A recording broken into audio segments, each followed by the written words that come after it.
into a boat. He crossed the sea and came to his own town. And some people were carrying to him a paralyzed man lying on a stretcher. When Jesus saw their faith, he said to the paralytic, "Take heart, child, your sins are forgiven."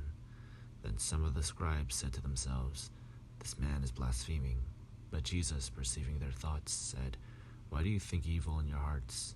For which is easier to say, 'Your sins are forgiven,' or to say, 'Stand up and walk'?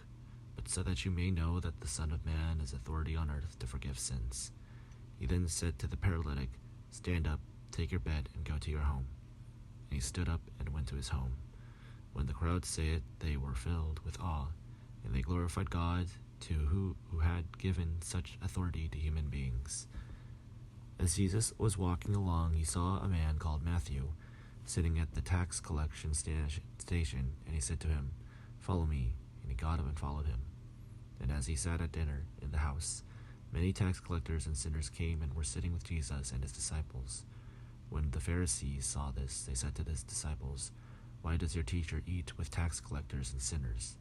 But when he heard this, he said, "Those who are well have no need of a physician, but those who are sick. Go and learn what this means. I desire mercy, not sacrifice, for I have not come to call the righteous but sinners." Then the disciples of John came to him, saying, "Why do we and the Pharisees fast often, but your disciples do not fast?" And Jesus said to them, "The wedding attendants cannot mourn as long as the bridegroom is with them, can they? The days will come when the bridegroom is taken away from them, and they will fast. No one sews a piece of unshrunk cloth on an old cloak, for the patch pulls away from the cloak, and a worse tear is made. Neither is new wine put into old wineskins, otherwise the skins burst and the wine is spilled, and the skins are ruined. But new wine is put into the fresh wineskins, and so both are preserved." While he was saying these things to them, suddenly a leader came in and knelt before him, saying, "My daughter has just died, but come and lay your hand on her, and she will live." And Jesus got up and followed him with his disciples. Then suddenly a woman who had been suffering from a flow of blood for 12 years came up behind him and touched the fringe of his cloak, for she was saying to herself, "If I only touch his cloak, I will be made well."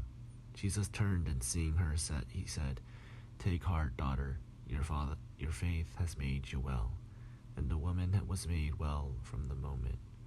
When Jesus came to the leader's house and saw the flute players and the crowd making a commotion, he said, "Go away, for the girl is not dead, but sleeping." And they laughed at him.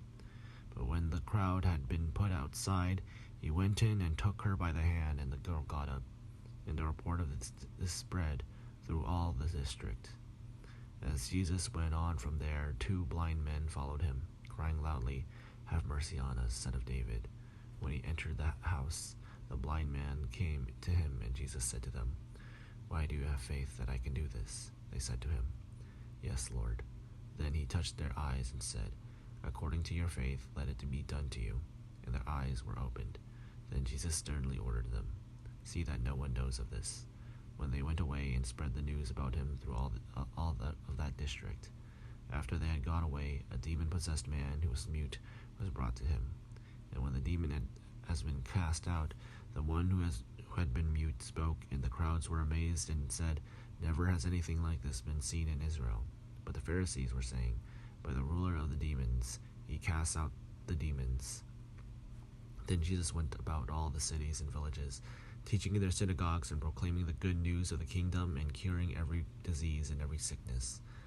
When he saw the crowds, he had compassion for them, because they were harassed and helpless like sheep without a shepherd.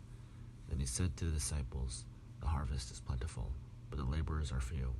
Therefore ask the Lord of the harvest to send out laborers into this harvest."